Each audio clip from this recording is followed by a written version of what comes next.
I want to discuss sense perceptions of various organisms. For instance, cat, dog, human being. And we see that there are various ranges of frequency, like almost like windows. If there is a house, imagine there is a house, and we don't see what's going on outside. But then there is like a hearing perception, which is like a window to the outside world, and then there is a visual perception, and then there's a tactile, which sends particular vibrations towards the mind.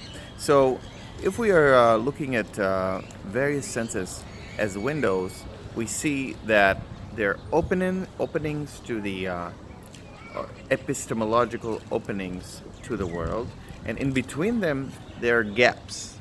For us as humans, there are gaps. Those gaps are not consistent with all organisms. For instance, cats could hear higher than us, and so are dogs, and then dolphins could hear a little higher.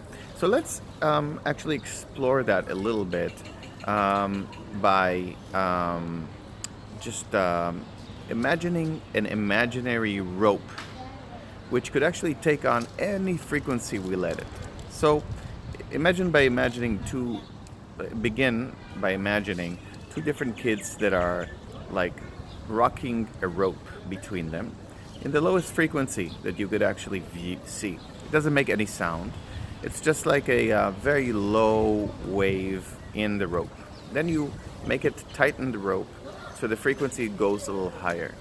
At that point, it would make a very low frequency. Like if you plunge the rope, then it would make a very low frequency. And as you keep on tightening the rope, it will be like a cello string making a very like low string, or a very low string of the piano making a very like the lowest of the piano is low C. So if we look at the range, the human range of listening, it would start around 30 or 40 hertz, and then it would go as we go higher in the vibration. It would go to the A, which is around 440. Some people would say 432, and then it would hertz, and then it would go higher, and then it would go. I think the ending of the top of the human perception would be around 60 or 700 hertz, or 800 hertz. And if you look at then dolphins would go a little beyond that.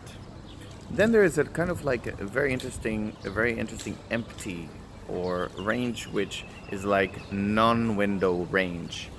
And we, in that non-window range, at least for us humans, we cannot detect it. There is a non-existent sensory range, and we keep on vibrating and ascending the vibration of the rope higher and higher. So we're like from 800, 900 hertz, and then 1000 hertz. Keep on going. There's a huge range within that rope, which reaches, even if we reach, only when we reach the auditory vibrations finish at around 100, and then as we ascend it, we only reach million, actually 400, around 400, not million but trillion hertz, which is terahertz. Yeah, by then we reach the vibration of the visual ranges. That would be the infrared, which means the color which is, again, it's not seen and it's below red.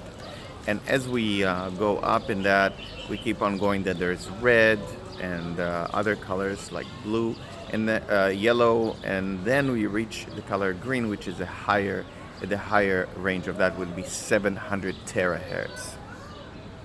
So what about that middle range, which is kind of like for us like empty? I would suggest a very, very interesting comparison or analogy here between that emptiness of that range and something which is known to everyone, or at least to people who read about it, the atom itself. In the atom itself, there is the nucleus, and then around the nucleus there is an emptiness, empty range. There's seemingly nothing there, and the electrons are then the emptiness of the atom is around 99%, and so is the emptiness of the range of the frequency between the auditory and the visual. The auditory is like the nucleus, and the visual is surrounding at a very, very high range beyond the emptiness, and so the most of the frequencies for the human perception is like the 99% of range of the atom, which the atom consists. I think it's a very, very interesting analogy, and I was wanting to shed light a little bit on the idea of sensory perceptions as windows of perceptions. To be continued.